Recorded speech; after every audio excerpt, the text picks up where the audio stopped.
We're streaming. We're streaming live in 1080p. Girl. All right, ladies and gentlemen, it's Saturday. It's 1 p.m. Central, 7 p.m. GMT. And me and Joe are hanging out on the internet. We are. Here we are. On the interwebs. Yeah, so it's just you and me today. Last week we had a session with Murray, which was super fun. Murray Pulver, our longtime collaborator, producer, dear friend. I think we're going to do a little bit more of that kind of style thing moving forward. Right? That's kind absolutely. Yeah. That's what we're thinking. Yeah, we really enjoyed that. It was super fun to not be in the hot seat the entire time ourselves and put the pressure on somebody else. Answer some questions. Hey, folks, people are rolling in here. Sean, good afternoon. Fellow Blues, popping in from France. Howdy. Nice. The indie game dev. Yo, bros. Yo, dev. What's happening? Sadly, I don't think I fixed our Facebook woes, Joe. I think the Bros Facebook page is still being stubborn. Weird. Is it any different if we don't use my Facebook page? If we just go? I don't know. We'll do some technical sleuthing later on. Pekka, good afternoon, good evening. Yeah, nice. Cannot stop listening to Joey's music at work on Spotify every day on MRI Hospital. Wow, cool. Glad to know that I'm a part of your MRI day. Yeah, we do need catchphrases, Dave. Well, we were thinking obviously the quote I think originates from Step Brothers, but what's your favorite thing to do? Karate in the garage? Yep. And when Dave and I were kids, particularly when the Teenage Mutant Ninja Turtle live action movie came out, this thing, I remember watching that movie and getting so fired up, and then the two of us just kicking the living snot out of each other after watching the movie, and it just kind of became this thing like, you want to watch Teenage Mutant Ninja Turtles and then do karate in the living room? So, and then that, of course, with Step Brothers turned into Karate in the Garage. And so we're kind of thinking of calling these Saturday sessions Karate in the Garage, because that's kind of how it feels, Totally. So yeah, let us know what you think of the proposed title. Dad's in the house. Daddy-o, how are you, man? How was your week? Look forward to catching up with you on the phone right away. Yeah, Dad and I were playing phone tag this week. Yeah, we are in yet another state of lockdown for another 2 weeks here in Winnipeg. So we are, this is truly some of the most time that I spend with my brother all week. So glad to do it with, a whole pile of other friends on the internet. Yeah, indeed. It's nice. We had a request for some pedal show style catchphrases. So like Dan and Mix is like, Dan goes, Dan here, and Mick goes, Mick here, hello. And so we got to come up with something like that. Yeah, I think it'll happen pretty naturally. Yeah, we'll figure it out. So you know what, Dave? I kind of thought we've talked a lot about guitar stuff on Karate in the Garage, and Karate in the Garage with Joe and Dave Landreth. Welcome everybody. And test driving a new title. That was Roberta's suggestion, by the way. Yes. Yeah, Roberta, who is brilliant, who I mentioned in a live stream or two ago, that Roberta also named the High Road Fuzz. So she's 2 for 2. I gotta get her to help me name another pedal that is being worked on. Ooh. Where was I going with all that? Oh yeah, so we talked a lot about guitars and influence. I feel like people have listened to me talk about all kinds of stuff, but we don't really talk much about your bass playing in great depth. Like people ask you about, your opinion on feel and tone and stuff, but we don't get into the dirt.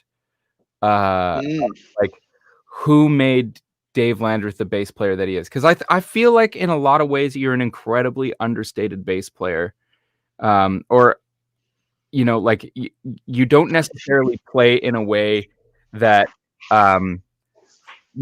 like you're not Bootsy where you're like it's this thing that there's you can't, it's unmistakable. You have to listen to Bootsy when he's playing bass. You have this really this really kind of understated style, but everybody that I know, everybody who's come in and played in the solo band where we play some bros tunes and they have to learn your bass lines, they always say the same thing. Like, holy man, like I slept on these bass lines, and now that I've had to learn them, like they are some of the coolest, most melodic. I've said this before. My favorite thing about your bass playing is you kind of go for this sort of fearless melodic thing, and you have this really beautiful way of sort of shaping the movement of something without kind of hitting you over the head with it. It's just like this really subtle thing that when it's not there, it's like, for example, the root movement in Made Up Mind, in the pre-chorus. No, I'm sorry. Yes, not Made Up Mind. Let It Lie. The root movement where we kind of go 2 minor 1, 2 minor 1, that kind of thing before the chorus comes in. And I've had now, let's see, Meg, John, Paul, Mick Murata. Who else has played bass in the solo band? I feel like there's one more. And and Dad has come in and played bass, and everybody has kind of come to the table playing that part slightly different. And it's always this thing where it's just like, I like what you're doing, but can you play it the way Dave plays it? Because there's something about the way that you make these little choices that are just really integral without without it being like, a big flashing neon sign. So there's a question in here. My question is, who did you listen to? Who are your favorite people to listen to as a bass player? Like not as a songwriter, not as a singer, not even like, I'm talking pure bass nerd. Like what are the things, like what brought that to the table? What brought that melodicism to the table? And like, right. Was there a moment when you realized like, oh, hey, if I really just go for this, cool things happen? Or was it just something that just sort of happened on its own? Well, first of all, I didn't know that we were going to step into the Saturday and I was going to get an ego bath, but it's fantastic. So you're very sweet, Joey. This was not premeditated. This is off the cuff and I'm loving it. And yeah, I don't like, I listened to, I don't think I listened to it like when I was really young and I was first starting.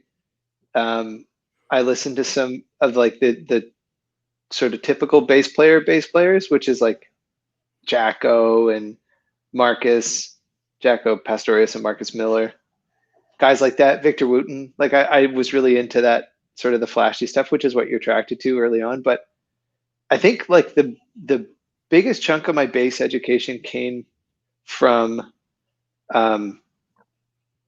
really it was all the people that I played with growing up. So the biggest influence was Dad right out of the gate, was just like watching. And for those of you that don't know, the elder Landreth, Wally, our dad, is a fierce bass player with a killer groove, great sound, real monster. And when we were growing up, dad was among other things, was a working bass player around town and touring and stuff, and played in blues bands and toured around in blues bands, that kind of thing. And so the biggest lesson that we were always learning was less is more, less is more, less is more. So I've always approached my bass playing as like a foundational thing. Like, how can I lay the bricks for the song in a way that doesn't draw attention to what I'm doing? Because I think that like my favorite kind of bass playing is the one that marries the rhythm section to the harmony instruments. Like I see like the bass is the bridge between those things. like rhythm is really crucial, but also playing to and within the harmony and sort of melding those two things is really important. And then, like I had sounds that I really loved. I love the way Pino's bass sounds, and I love the way Willie Weeks sounds. I love the way Nathan East sounds. I love 70s R&B recordings, and those are some of the tones. And I never got flashy. I never went that way. I like early on, I dabbled with some of that stuff, but it was never really my interest. I always felt like my biggest high was being on the bandstand and locking in with the musicians on stage and like finding that trench, like that sort of transcendental place that you can get to when a groove is just so thick. And like that was always that was the height of my musical nirvana, was getting to that place and trying to get there as much as you can and spend as much of your time every night in that zone. And then the melodic stuff, I think that I know what you're talking about, and and when I play it, it's exactly what it's like, go, and then go, I don't know where I'm at, and I hope I get back to something that makes sense by the one. Oftentimes you make that face. I think a great example, if folks are maybe not entirely sure of what I'm talking about, is the bass line off the record Whiskey, on the song Gone Girl, which, do I have a guitar here? Of course I do. Where here? Which, started off as like,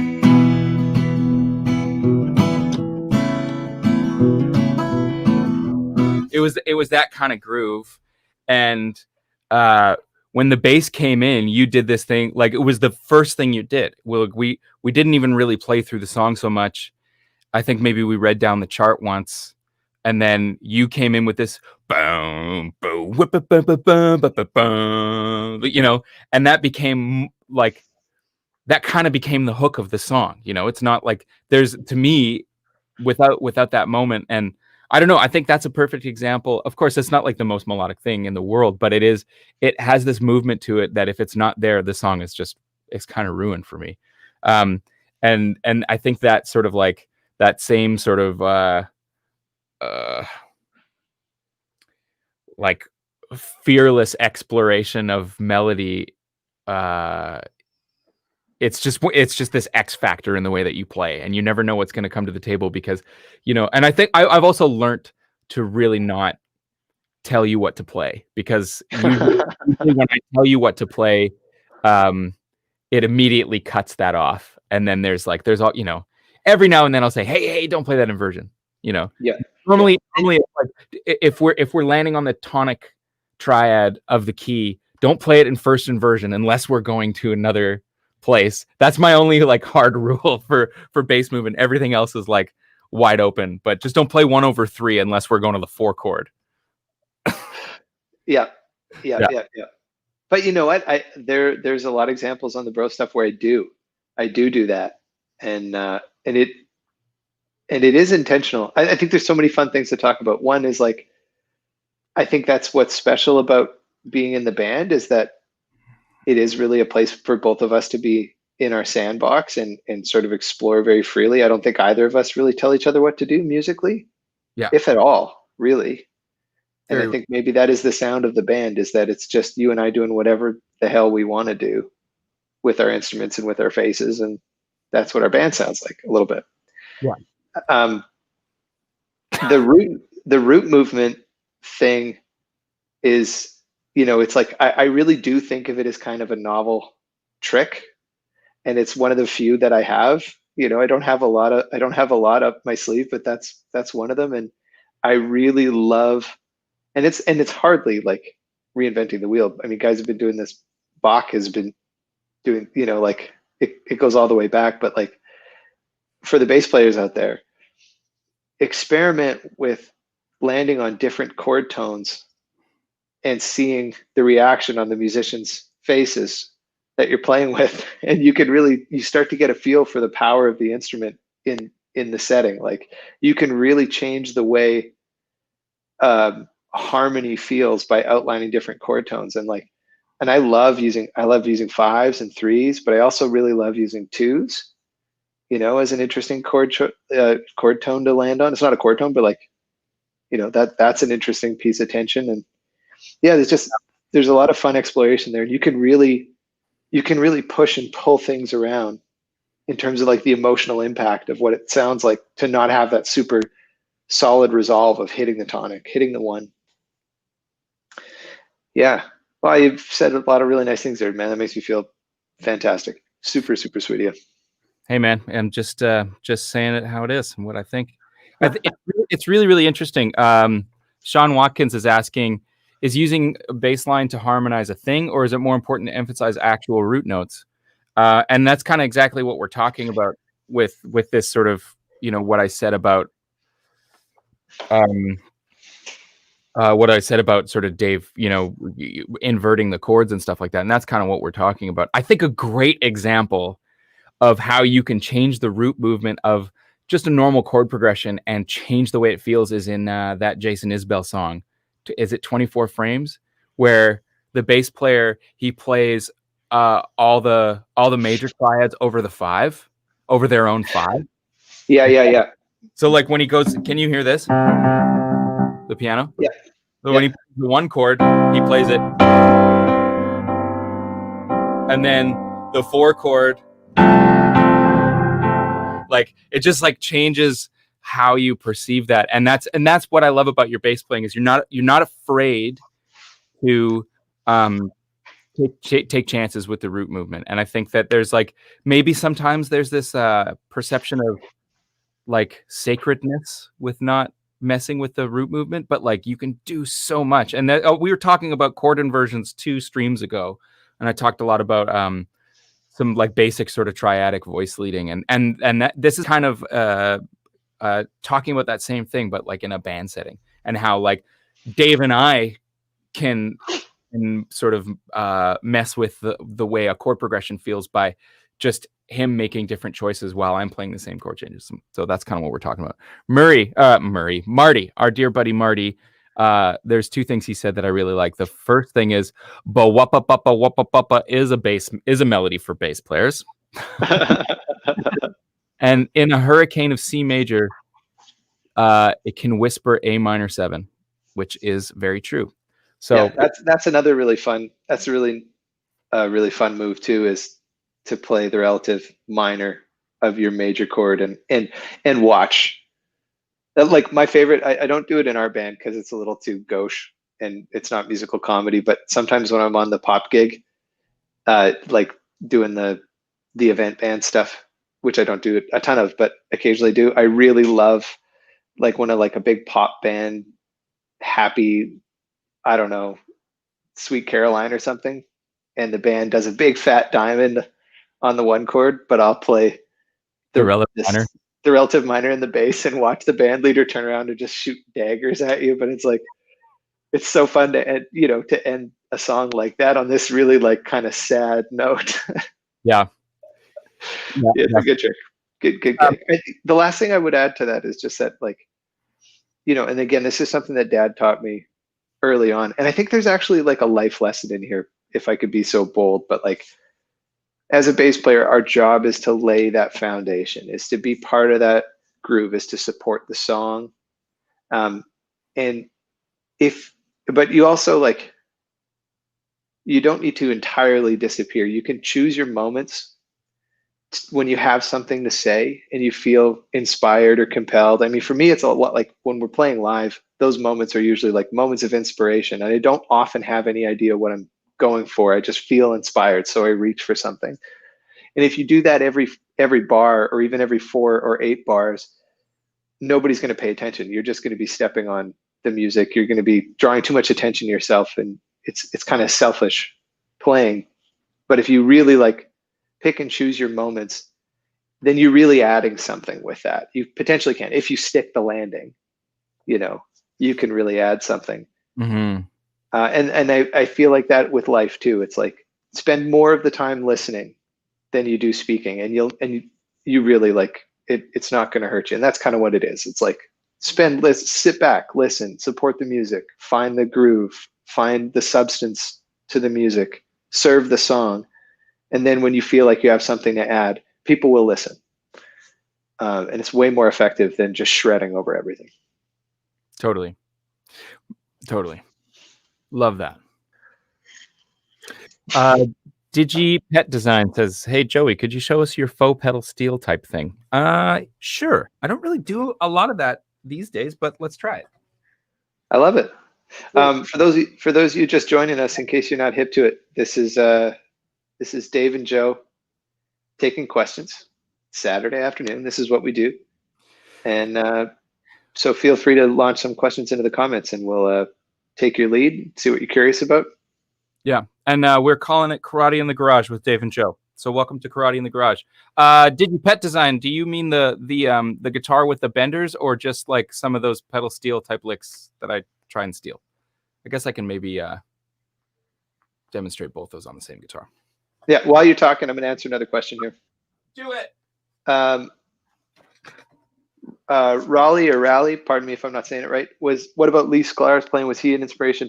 He was, but I didn't realize it only until recently. I had no idea that he played so many of my favorite bass parts, and had played on so many of my favorite records. And a funny story, I was doing a gig in Winnipeg, where we're from. I was doing a lunch hour thing with our buddy Roman, who's incredible. And we were doing an outdoor gig in the summer, and it's like Tuesday lunchtime, and this dude walks by with a backpack and Crocs and this big gray beard, and I'm like, that's crazy. This guy is a dead ringer for Leland Sklar. I swear, like, this guy's got to be. He must get bugged about it all the time because he looks just like Leland Sklar. Guy hangs out, listens to a couple of tunes, walks over to my side of the stage, kind of puts his arm on the stage as an outdoor thing, so he's just kind of chilling, and then buggers off. And then I found out a couple of weeks later that he was in town playing with somebody that same day. So it, in fact, was Leland Sklar. And had I known that, I probably would have clammed up and fallen right off the stage. But okay, Joey, show us. Can you hear that okay? Yep. Is it too loud or too quiet? There's no such thing. Certainly not too loud. Go for it. Okay. Yeah, so I think this is what the Digi Pet Design was talking about. But they're like, in the early days of Bros, I explored like trying to doing those kind of things. So like on the recording of Firecracker, for example, there's a lot of that kind of stuff going on. But this guitar actually has some benders on it, so you can kind of get.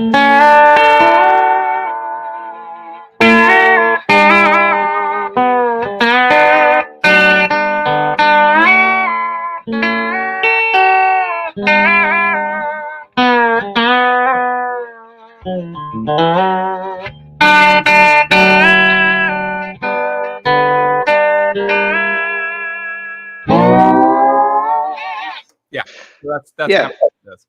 And that was all over Forgiveness, right? Yes. Yeah. And I mean, I don't have the delay up and running, but the part for that is this. Or that's the chorus. The main part is.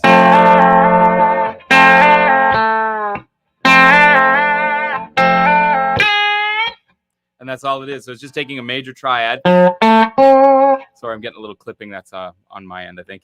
A major triad and moving the 6 up, or the 5 up to a 6. So, yeah. That's what that's all about. I got one. Okay. Somebody's asking about the red bass. Oh, yeah. Which I happen to have here. Actually, half of my basses are at Joe's studio, and half of them are here. Somebody asked about the Duesenberg earlier, and I don't have it handy, so but I will talk about the red bass because it's right here.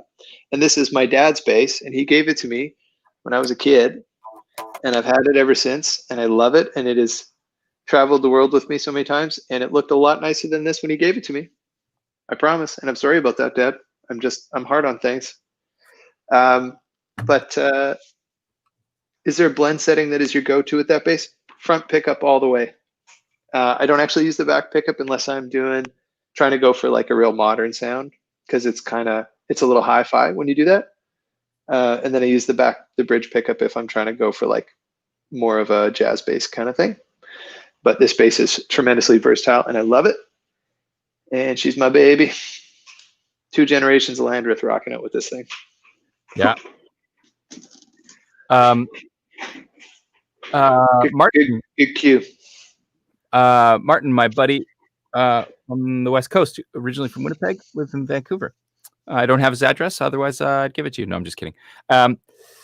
After discovering Ry Cooder's Bop Till You Drop record, unreal, agree. Which of his records next? Get Rhythm is another one of my favorites. Heavy. The record that he made for the Buena Vista Social Club is really, really great. What else? Geez.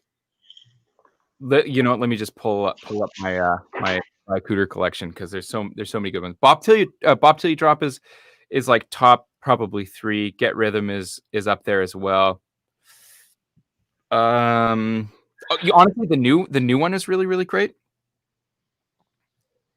What are you laughing at? Short of Pete Townsend, how do players manage to beat up guitars that much? Are you chopping vegetables on it at the hotel between shows? Just shy. Oh man. Yeah, belt buckles, and man, they just get thrown around. I've lost track of how many times my bass has taken like a nosedive off of a stand at a show. Yeah. And yeah, I wish I was kinder to my guitars, and I'm just not. But our dad is a really capable luthier, so as rough as we can be on them, he's usually there to spruce them up pretty quick. So yeah, we get over it. I will add these 2 records to the Ry Cooder list. Mambo Sinuendo, which is actually an instrumental record that he made with a fella named Manuel Galban, and it's basically like I want to say Mexican inspired surf music. So it's just kind of got like a little bit of, I don't know enough about like sort of traditional Mexican music to be able to tell you exactly sort of what genres, but there's just that flavor of sort of south of the border, kind of almost Tex-Mex mixed with surf music, and it is phenomenal. It's such a fun record. And then the most recent one is Prodigal Son, and I love that. Oh, it's so good. And that's kind of a return to form, but also like, oh, I love records like that, because I feel like as a huge fan, you get to see the whole, and if you know the discography, like when artists get to that level where there's like, it's all there, but it's also like you can hear the wisdom and the age and the grizzle, like all that awesome stuff feeds into that record. It's just oh man, I love that album. Big fan. I've been listening to that a lot. Yeah. The trenches on it are so thick. Oh. Yeah. I like this. What made you pick orange chairs, Joey? It's vibrant, modern, and feng shui as fuck. Honestly, my wife and I picked out those chairs when we moved back to Winnipeg from Toronto, and it was kind of the first. It was the first purchase that we made that was like not sort of cheap, shitty, disposable furniture. So it was like they weren't super, super expensive, but they were not. They were also not super cheap. So it was like. It was kind of this moment. We picked these chairs out. We bought them. It was like, we are staying here because if we move, we have to take these friggin' things with us. And so, yeah, that's I can't say that I'm actually responsible for picking them. Anna picked them, and I love them. And then when I got the studio space, she said, you should take those with you because you need something to sit on over there. And so, yeah, they need to be reupholstered. They've been beat up by my cat. So if anybody knows an upholsterer in Winnipeg who will trade some upholstery work for, I don't know, maybe some guitar lessons or a recorded guitar track or something, Hit me up. Wouldn't Rob do that? Rob and Dan? Rob Waddell? Yeah. Oh, absolutely he would. I just I don't have the money to pay somebody. I'm trying to, you know. I see. You're trying to barter. Yeah. Joey, guitar. Oh, show him the tat. Yeah, Dad says show him the tattoo. He likes his chair so much. Oh yeah, just an excuse to flex. Yeah, lots of people actually ask about that, like why I got those chairs tattooed, and it was because it meant something to me that buying those chairs just meant that we were making a permanent sort of move. We had moved home, and those chairs just kind of occupied a space for me in my mind. And originally, the tattoo idea was of a photo that Anna had taken that I wanted to have the whole photo tattooed. But the artist that I went to see sort of said, the size that you want it, I don't think we can make it look good that small. So what do you think about just doing the chair? And I was like, hell yeah, let's do it. So that's the story behind the chair tattoo. I love it. It's a bit of a weird thing, but I love it. It means a lot to me, and every time I see it, I'm just reminded that, you know, I've got a place. So, yeah. This is a cool question. Okay. From Anadi. Again, apologies if I'm not saying your name right. Yeah. Look at that. Hey guys, I love your music. Have you ever had tendonitis or any other hand pain issues caused by playing guitar and bass? Hope you have a great 2021. Get back to touring soon. Yes, that's such a cool question. We actually almost had to pull tour dates at one point. Joey, you were in such rough shape. Mm-hmm. You were in such bad shape. You could barely play. You could barely get through a night. It was so hard to watch on stage. You were in so much pain. When was that? That was 20. I remember it was 20. I want to say 2014 or 2013. Whenever we played that big concert, it must have been 2014. It was a Christmas concert or Christmas time concert at the Park Theater. And it was also the same gig that we had the fake snow for. Remember that? And we did in the bleak. Chris Ulrich was playing.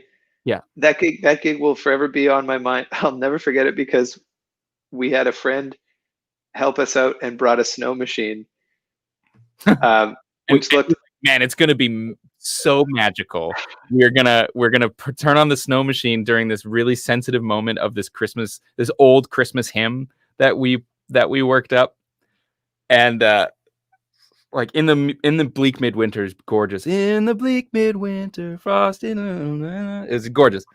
And in this sensitive moment of the song, he turns the snow machine on, and it's just like, and it's also soap. So all of our gear was just covered in soap. So sticky. It was the stickiest shit. I had no idea, and we just got like, it was a disaster. Like I was wiping stuff off of cables and guitars for like months after that. But the question is about pain, which I actually think is a fairly serious thing as a musician. Like, yeah, let's talk about it. And we were so lucky because remember what we did? We went and asked Steve Bell, and Steve Bell and Dave Zaglinski, who are kind of some musical and industry mentors of ours, actually bailed us out and put you in physio because we were broke at the time. The band was just getting started. Yeah. And they said, hey, we'll take care of you. And they made sure that Joey had physio. So what ended up happening was I went to see a physiotherapist who gave a diagnosis that I was really uncomfortable with. And I should add, I'm absolutely not throwing shade on physiotherapy as a profession. It was just this particular instance.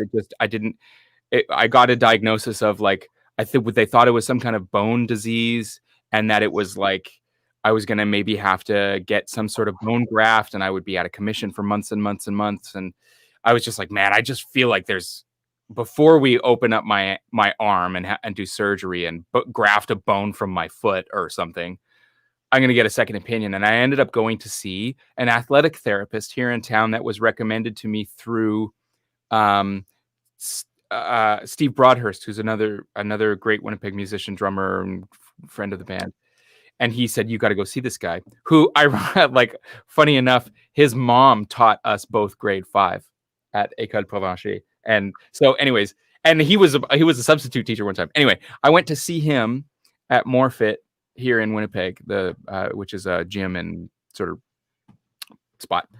And I got in to see Claude and said, here's what's happening. This is what I do for a living. I know that you work on other musicians, and I just want to, I want to get an assessment because I've been told that, I've got something pretty serious going on in my wrist. And he said, well, I think just by looking at you, the way that you're sitting and your posture, I feel like it's probably more likely got to do with your neck and shoulder. And so we did some really, really serious, sort of deep tissue massage over the course of 6 weeks. I went to see him twice a week, which was kind of the max that he sort of recommended, because it's pretty extreme. It's not a relaxing massage. It's really painful, but he had me back up and running with more mobility than I had before. And still since, I still get a little bit sore, and it's almost always when I haven't been doing any kind of fitness stuff. I haven't been exercising or working out or stretching. And that's when my hands and wrists get sore. And so his diagnosis was, if you do this for hours and hours and hours and hours and hours and hours and hours, and you don't do anything else, then it eventually turns into this. And that's where you start to get some trouble. So I'm paraphrasing pretty significantly, but I would say if you're having some troubles with your hands or your arms or your shoulders, go and check out somebody who can do some deep tissue massage and see if that helps. It's very painful, very, very uncomfortable, but it changed my life. And since then, I've sent a lot of my musician friends to see him, and he's done really good things. Dave, you've seen some other folks to deal with shoulder issues as well. So yeah, I've also had some pretty bad neck and shoulder things. I think it comes with playing guitars, playing basses, and particularly my number one bass is a very heavy bass too. So I went and had what do they call it?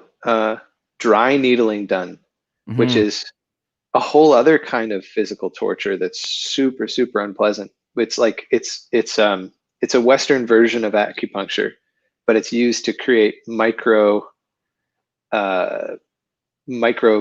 injuries in the muscle. So basically they go in with a needle and go pop, pop, pop, pop, pop, pop, pop, and create this bruising effect inside the muscle, and it helps it heal or whatever. It's really uncomfortable, but it was the only thing that ever gave me any relief. Ultimately, I think what it comes from is some of it is the playing, and it's funny because like we'll go through stretches where we don't travel very much, and I'll start to loosen up and feel great, and my neck tension goes away, my shoulders stop bugging me.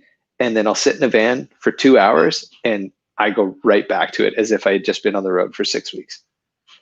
So it's like, it's the travel, I think. The travel and like hunching over a laptop in the back of a van and, in the airport looking at your phone. Like that's the stuff that kills me, I think, more than the playing. Yeah, you put it all together though, and it's pretty, I think it's a bad soup. It's a bad soup. But yeah, I think a good thing to kind of keep in mind, and of course take this with a grain of salt because I'm not a healthcare professional. But if you spend a lot of time like this doing exercises that kind of open you up, definitely help. So Kevin Eichel, man, I got to call you back. I'm sorry, I missed your call the other day. I completely forgot to call you back, but I will call you. Random question. I like it. Just popped in. Somebody from Twitter/Periscope. Yeah. In the early days, Joey, have you ever lost a slide and had to use something as a replacement? No, but there were many spare slides in a variety of locations, including a few in the glove box of the tour van. Dave had a couple in his backpack. Ryan had in his stick bag. Yeah, I don't lose them anywhere near as much, but I think it's because I'm not a practicing alcoholic anymore. So they don't disappear as quickly. There's a direct correlation between over drinking and losing my shit, literally. Yeah. Thomas is asking, Dave, do you have any go-to methods or gear for recording your bass? I don't do it. I mean, I'm really lucky because Joey has a really slam in studio. So now if I need to do any bass recording, I go there, or we do it with Paul in the big room. The odd time that I do have to do stuff, I really like, I have a Noble preamp, which is a really, really nice tube DI that I adore. And then I usually send that into as clean and high quality of a preamp that I can find. And right now I'm using a Universal Audio Aero, yeah, which is like their entry level thing, right? It wasn't cheap, but it sounds really, really nice. And I really like, which is the comp that I really like, Joey, not the 1176, the LA2A. You like you like optical, slow, gushy. That's kind of my favorite sound, and that's like I'm not super adept at recording. That's where I start, and then but usually I don't have to worry about it because Joey's either running the ship or Paul is running the ship or somebody incredibly competent is figuring it out. But that's a good place to start. And I mean, plugins are great too. Like if you can find a good B15 plugin, you can't go wrong with that. Yeah, we use the Plugin Alliance B15, or actually nowadays we just use the flip top that Marty has graciously loaned to you. And so much great gear from Marty. So much great gear. We just recorded with Marty's Mutron last night. So no way. Yep. How does it sound? I don't know. I haven't heard it. I mean, I say we. I mean, proverbially, Paul has been mixing the Lowell George project, and he said, "Hey man, do you have an envelope filter?" I said, "Yeah, I do. I have a Mutron, and then I have the Solid Gold Effects Funk Light." And I think he took a pass on both of those, and I imagine I'll hear it as soon as I hear the mix of that song. Oh, that's fun. Yeah, guys, I gotta say, I've been listening to the Lowell George mixes as they come in, as I have a privileged spot as the brother. And my God, do they sound good. You guys are going to love this record. I can't wait for you to put it out, Joe. Man, I am so excited about it. I'm so excited about it. I've been up and down on that project. I think it means a lot to me, like emotionally. And I've been kind of terrified to finish it, I think I'm realizing. And the end of this month will mark 3 years since we started working on it. And but I think it's fun. I think it's not a straight up tribute, like it's not a note for note recreation. But there's a lot of things, there are a lot of moments that I borrowed from the original recordings or sort of took inspiration from and sort of ran with it. And I don't know, I think folks will dig it. There's a lot of vocals. Perfect. I may have to release like vocal only mixes to the Patreon page or something. So you can dig into that. Oh, that reminds me. I wanted to bug you. We should put together some stems too. People have been asking about that. Put a pin in that, and we can work on figuring that out. Asking for stems? Yeah, stems from the recordings. People just want to be able to mess around, I think. I don't have a problem with that. We can talk about it. We'll talk about it. Please enjoy some delicious and inspiring coffee from Frankfurt. Ah, thank you. Thank you, Steven. What do you guys like on or off the road? I'm about to dig into the birth partner. My wife is about she's a handful of weeks out before our baby gets here, so I gotta bone up on some knowing.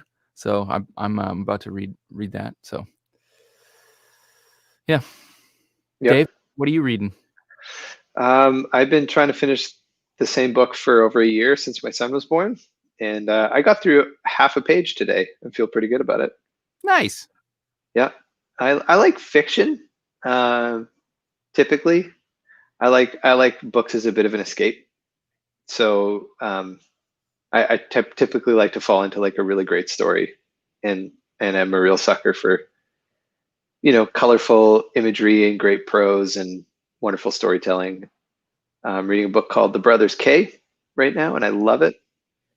But yeah, it'll probably be another 10 years before I get through it because it's a pretty thick book. I will make a music book recommendation though.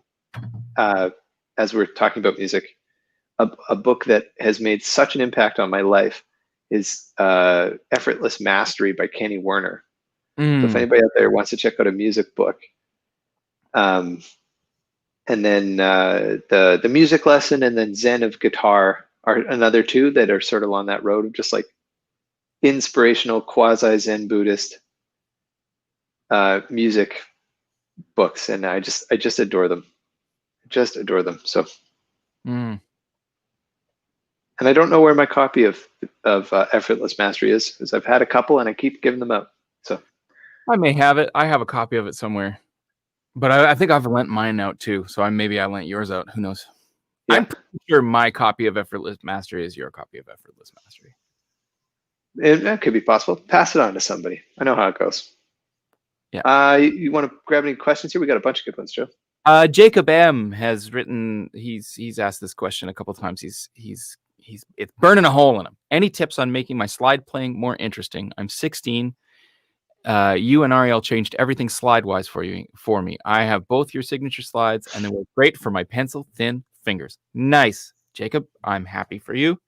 Having a slide that fits is kind of game changer. A slide that fits like a one-fingered glove. There's something weird about that idea. Just like a glove, but one finger at a time. Yeah, it is weird. Get cold. It's kind of hard to. That's a very vast question, because it's so subjective as to what you think is interesting. I think the place to start, if you're trying to move your slide playing along and you're kind of at an impasse, is just learning stuff and imitating folks. And the beauty about the slide is I think you can kind of wander into the territory of some other instruments a little bit easier. Vocalists being the obvious one that I think a lot of people take advantage of. So, see what happens if you transcribe some vocal melodies, and when you're doing that, don't just focus on the notes. The magical thing is how you get in and out of notes. That's what makes singing special. The way that you can express yourself a little freer singing than maybe on an instrument is little things like that. The details of how you get in a note. If you dip in a really short amount or a long slide into a note, or at the end of a note you wait a second before the vibrato starts, and then you let the note fall off at the end. Those little details are kind of the thing that makes stuff really, really, especially with slide, really special.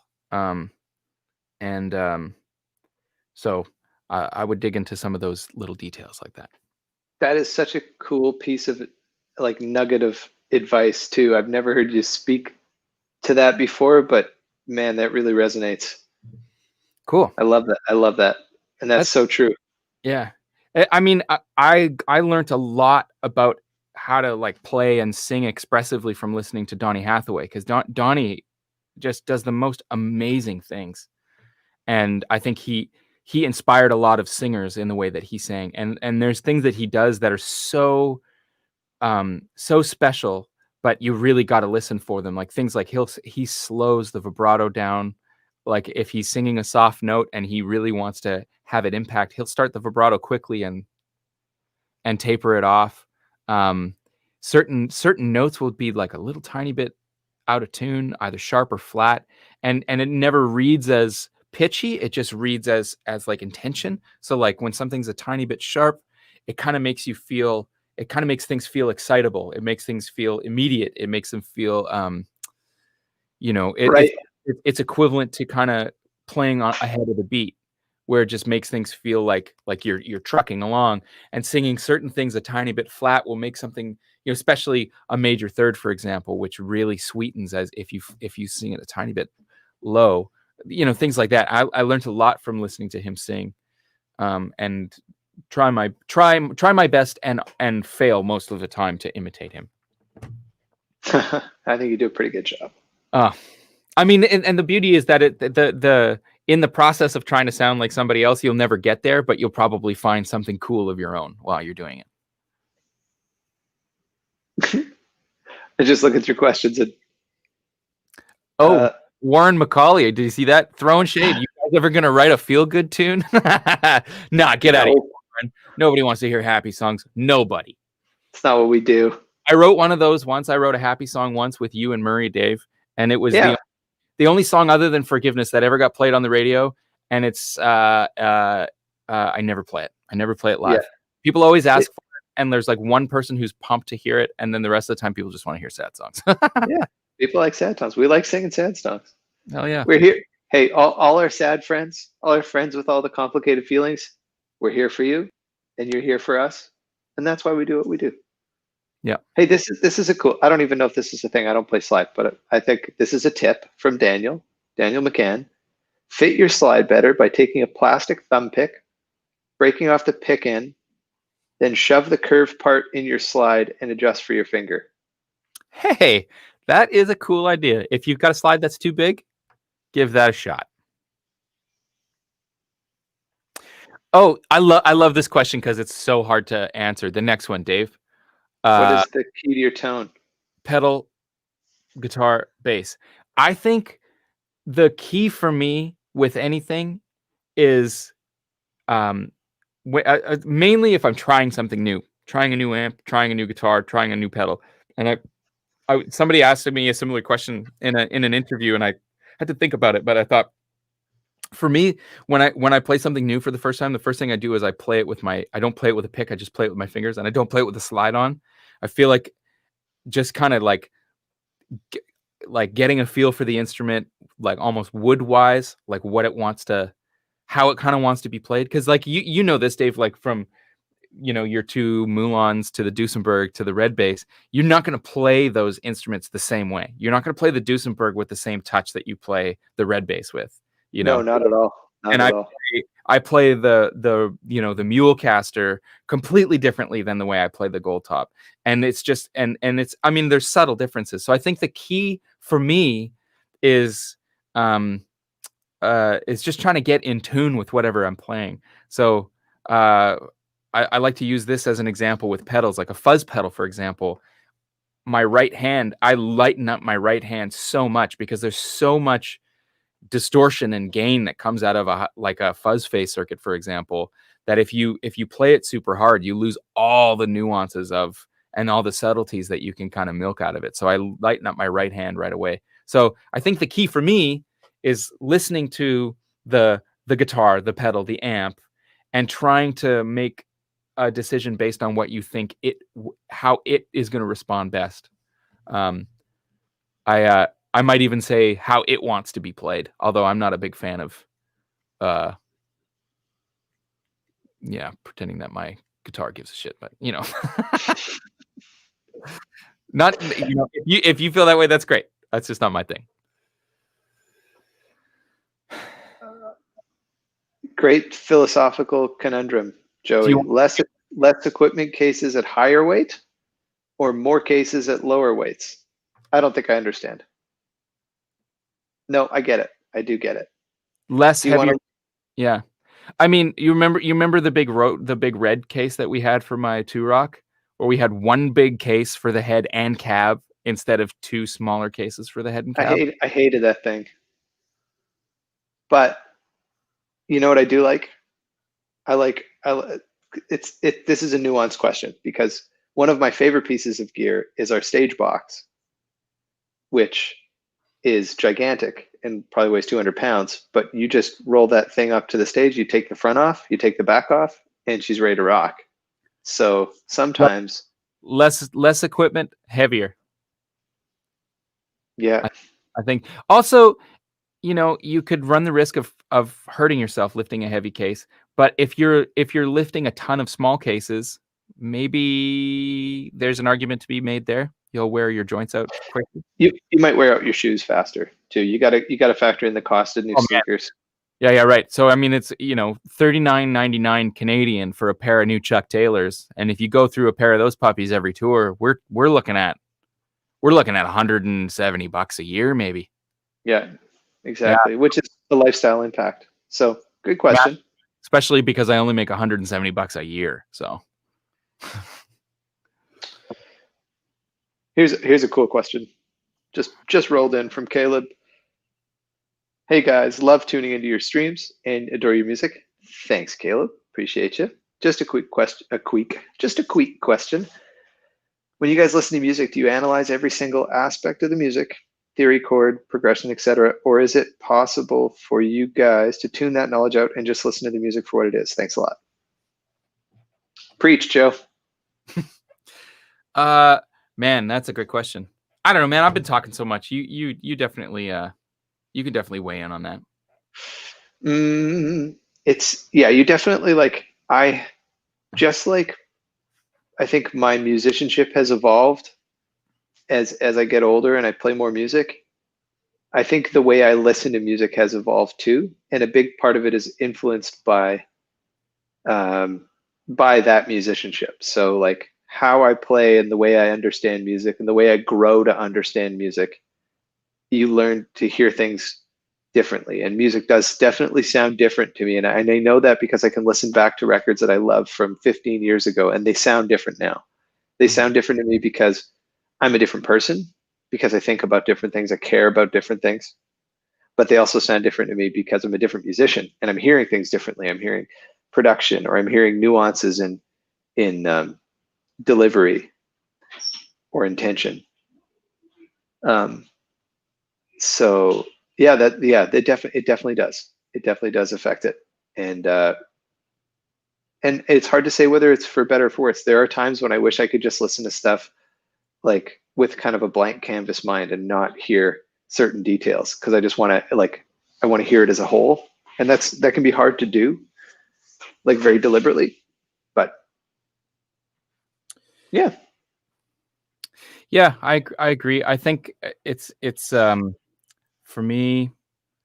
I struggle listening to music a lot of times just because I spend so much of my life making music, thinking about making music, thinking about making music. So there's not a lot of room for me sometimes to just listen to music for enjoyment's sake. I will say this though.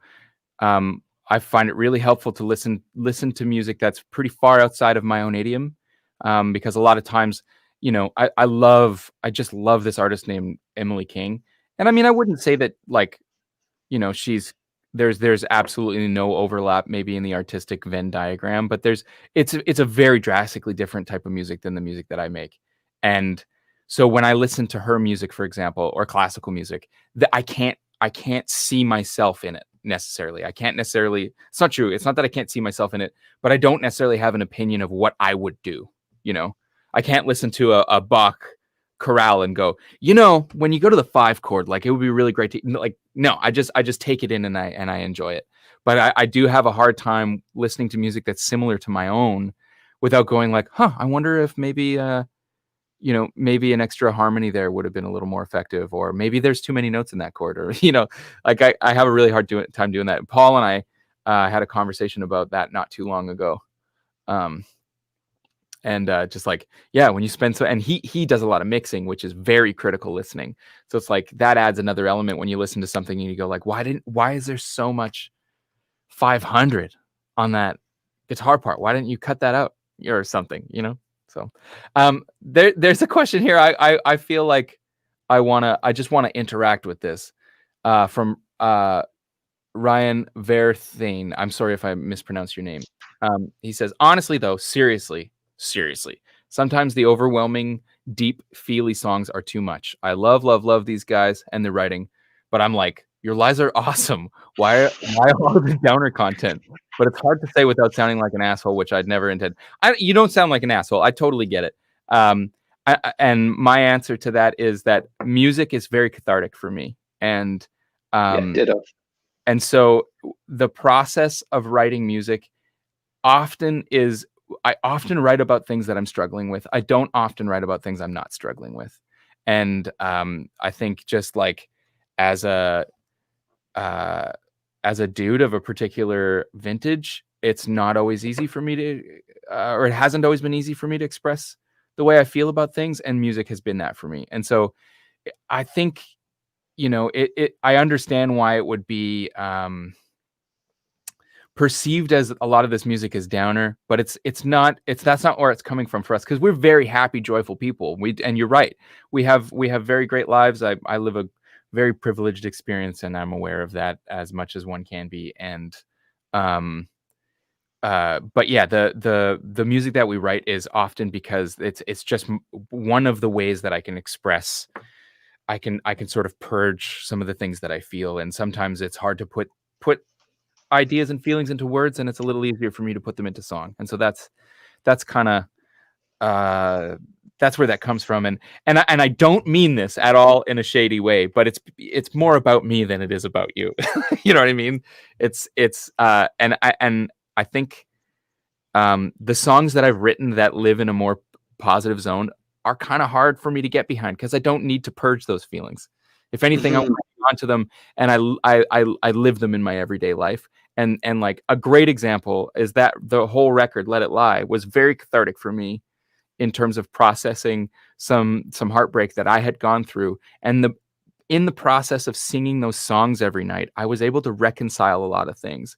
You know, and in order to deliver the song properly every night on stage, I had to go back to those times and feel those feelings and basically retell myself these stories over and over and over. And eventually you move on and it doesn't hurt so much anymore. So that's kind of where that comes from. I hope it didn't feel like I was being shady when I said it's about me and not you. Because obviously we put the music out in the world because we want people to enjoy it and we want people to receive it.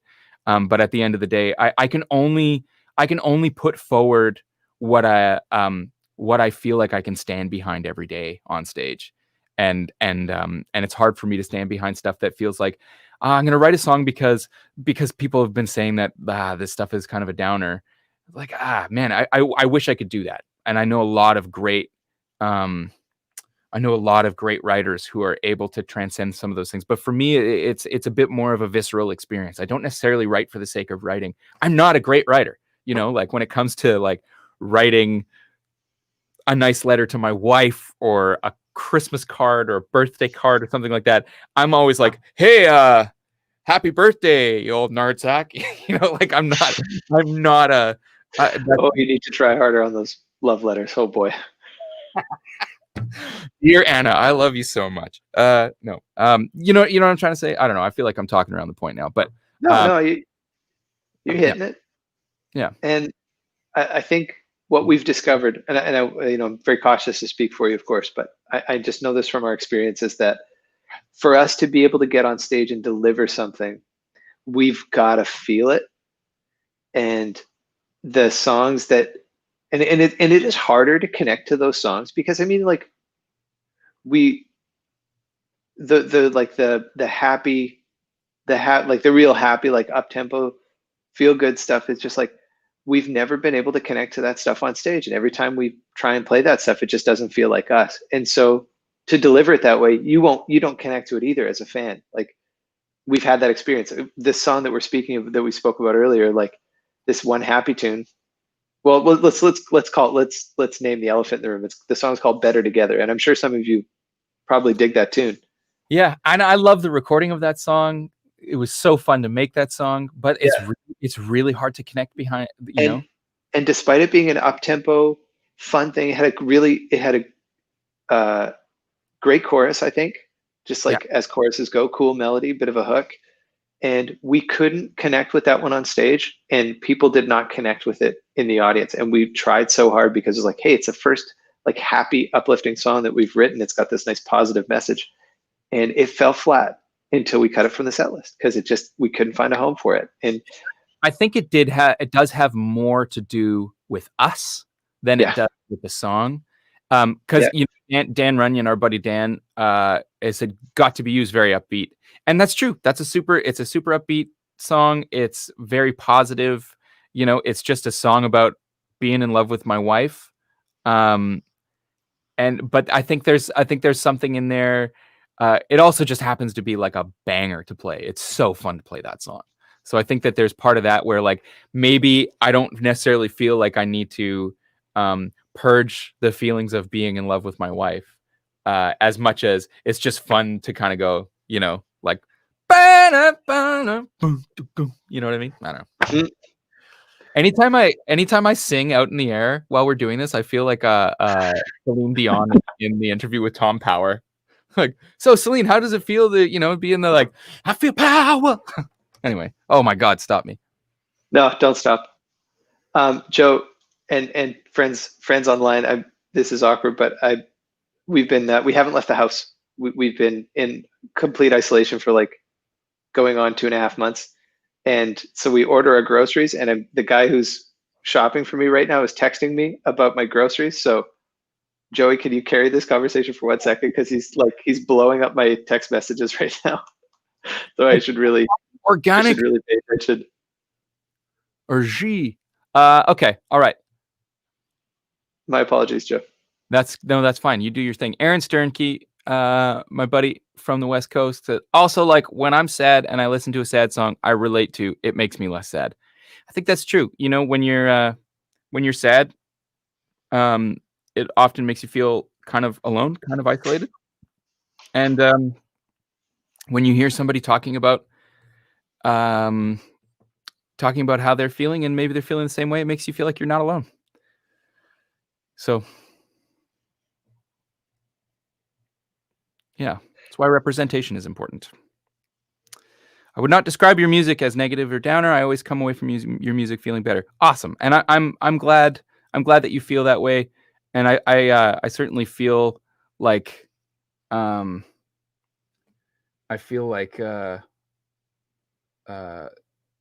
that's kind of what we're after. Making the music that we're making is just to try to share the thing, part of the things that make us human, which is these incredibly nuanced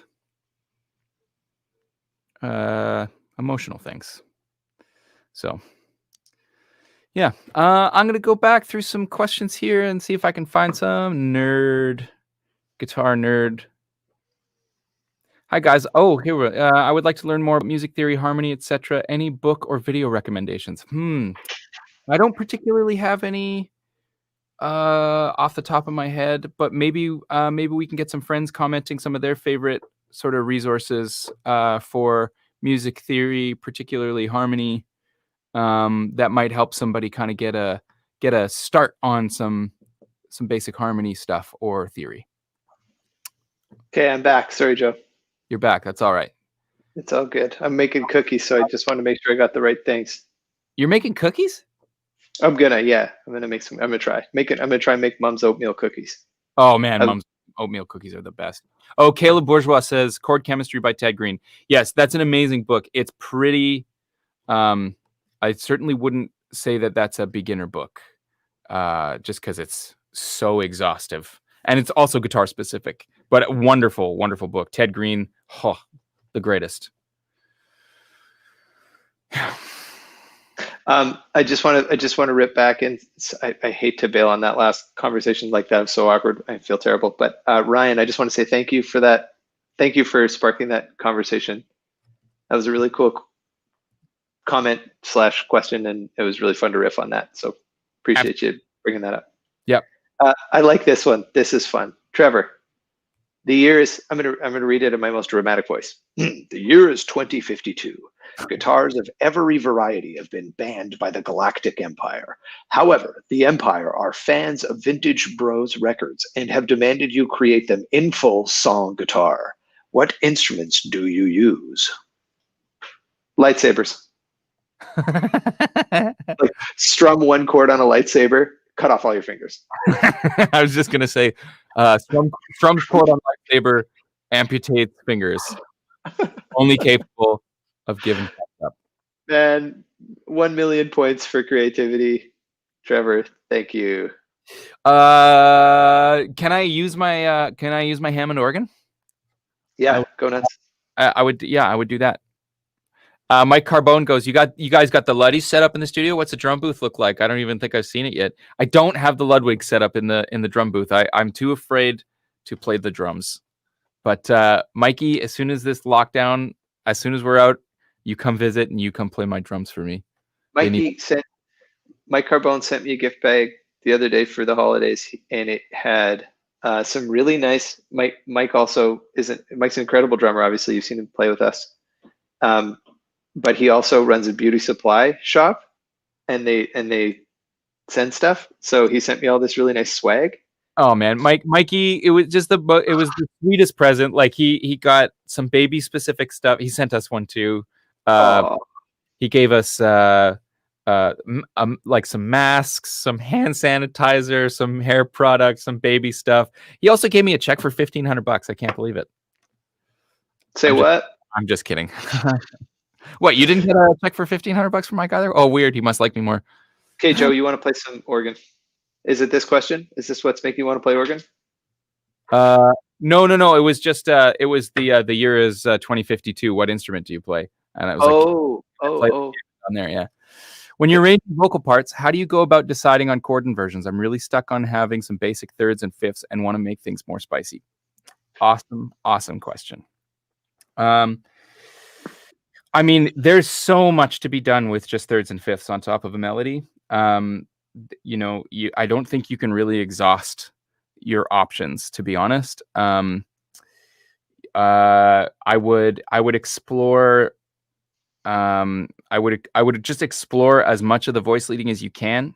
Targeting. One thing that I do often suggest to people is when you're just getting started and you're trying to make a plan, if you aim to use only the 1, 4, and 5 chords initially, so coming up with harmony, like harmonizing a melody using the 1, 4, and 5 chord, will give you some really nice workable boundaries. Because I think a lot of times when we start to try to arrange things, especially if you're not necessarily arranging things on paper or on an instrument, it can kind of feel like you're sort of floating out in the middle of space, and you don't really have a whole lot around you. So I'll actually give you a quick sort of little tutorial on kind of how I approach this, and then we can talk about a couple of different things that you can do to make your chords a little bit more interesting. If you take the melody for Happy Birthday, which is a deceptively hard song to harmonize in 3 parts, this is how I approach this. So I take the melody for Happy Birthday and I analyze it as it sits in the major scale. So it starts on the 5 of the major scale. I think I'm in D in this guitar. Yeah, D-ish. Starts on 5, and the melody goes 5, 5, 6, 5, 1, 7, 5, 5, 6, 5, 2, 1. So we'll keep it there. Then I ask myself the two sort of questions. The questions are, of the 3 triads, the 1 chord, the 4 chord, and the 5 chord, which note from the melody fits in? And then the next question is, which inversion has that note in it? I'm aiming to have the melody on the top of the harmony, so the two harmony notes will be underneath. You can put it anywhere. You can put it on the bottom. You can put it in the middle. But we'll just, for simplicity's sake, we'll put it on top. So I'll ask myself, which note in the key of D, or which chord has an A in it? Well, the 1 chord does, D, F sharp, A. But then so does the 5 chord, E, A, C sharp. So I have to decide which chord I want to have that note sort of fit in. I'll just sort of give the cheater. I'm going to pick the 1 chord just for the sake of keeping it really nice and round. I want to establish the harmony. So there's my first chord is going to be the 1 chord. Then the next note in the melody is the 6. And then I ask which chord has the 6 in it, the 1 chord, the 4 chord, or the 5 chord. The letter name is B. So it's either D major, G major, or A major, because I'm using 1, 4, and 5. The only one of those chords that has a B or the 6th in it is the 4 chord, and that's the 3rd. And then the inversion that has the 3rd on top, because I'm aiming to have the melody on top of the chords for this exercise, is the 2nd inversion. So I'll go through that kind of painstakingly, 1 note in the melody at a time. And what I end up with is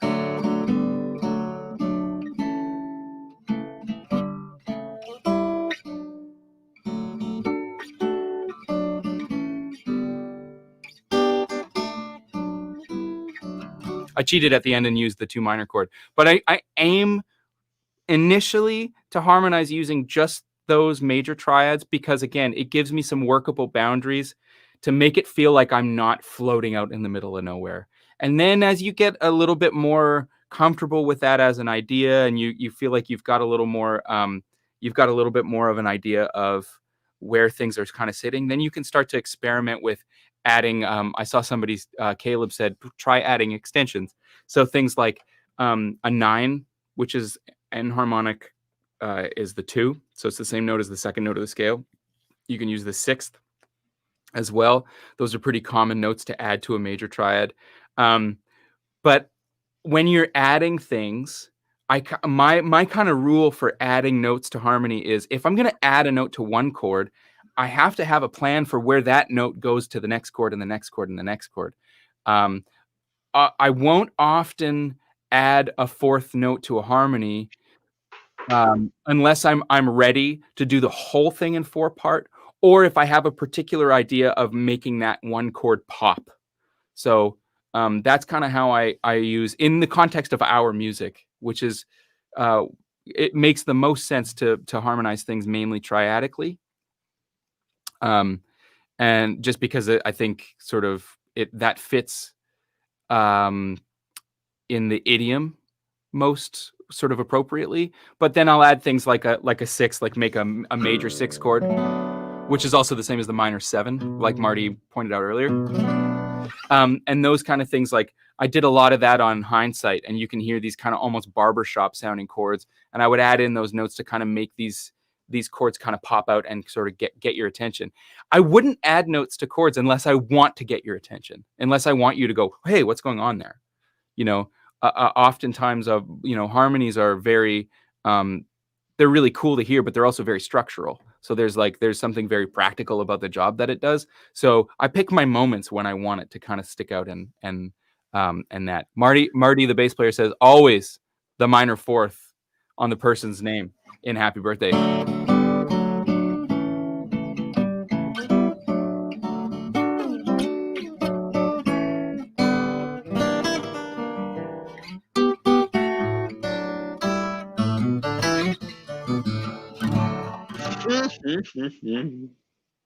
Anyway, so that's my madman's rant.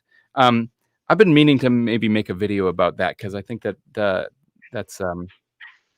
could be really helpful for some folks. But anyway, yeah, maybe we'll do some more sort of instructional type stuff over on our Patreon page at some point. Come on. I will add, I love me a minor 6 chord on the 4 minor. If you're going to do the 4 minor, make it a minor 6 if you want a little extra spice. It's a very, very nice. Joey Landreth telling you how to spice up your life. It's not that hard. All you need is a flat 6 on your minor chord and a major 6. Yep. I think I should get going. I know my kid is up, and I'm very excited to hang out with him this afternoon from his nap. These live streams are timed very selfishly to coincide with Finn's nap on Saturdays. We typically spend Saturdays hanging out, just the 3 of us, my wife and Finn and I. So I sneak away while he's snoozing and hang out with you folks. But once he's up, I'm pretty eager to go and hang out with him too. Do we want to take maybe just one more question, Joe, and then call it a wrap? Yeah, I want to. This alchemistical adventures I was particularly moved by your reference to blame it on your dad in whiskey. Any comment, or is that too personal or sensitive? No, not at all. That lyric, that song was written mainly about my own alcoholism, but it was also sort of looking at like behaviors that people who are addicted to things will often do, and I had so many friends sort of talk about their own addiction and find other people to lay the blame for the things that they were doing on, and that's where that came from. So that's not necessarily me blaming it on my dad, but it was just something that, and I kind of felt like it was in the midst of all of this, like sort of imagery and metaphor that is kind of in that tune, having something so like so plain spoken as, it's not your fault, just blame it on your dad. So you can feel all right about feeling bad. I just felt like it was very like kind of rooted the lyric a little bit in some sort of very clear. I don't know. I try pretty hard not to sound too smart because I'm not really that smart, That's bull. Don't go saying that. Cool. Yeah. Great answer. Great question. Do you want to take one? Do you want to take one more before you go? You got to go. No, we'll do one more here. Let me see. Let me go back. Oh, Killer says, lovely to see your faces and hear your voices in real time. Miss you both. You too. Miss all of you guys out there. Miss playing for you and seeing you. There's so many good questions. It's hard to pick one. A lot of comments. Looking for a question. Okay, you know what? Lots of great questions. I'm going to just say one thing. I'm just going to go on a little mini rant. Can I? On the topic of music? Do whatever you want. Okay. So something I've been thinking about a lot lately, as creative people, and this is like my personal philosophy on a lot of things too, is a lot of people out there are sitting with whatever it is that they love to do, and they're wondering about whether it has value, whether it's good. Is it good enough? Is it, am I good enough? And I kind of want to challenge you, if you're sitting in this place, to maybe rethink that question. And I think it's really great to get some feedback, and we all need a certain amount of affirmation or validation in our lives, because it's a big scary world out there, and it's hard to know that you're on the right path, and it helps to know that people are believing in you and what you're doing. But what I've learned from my short time as a creative and an artist is that we need to trust ourselves, trust our intuition, trust our ears, trust our spirit, our soul, whatever it is, your juju. That should be the thing that guides you to make the things that you make and love. And don't get too bogged down in comparison.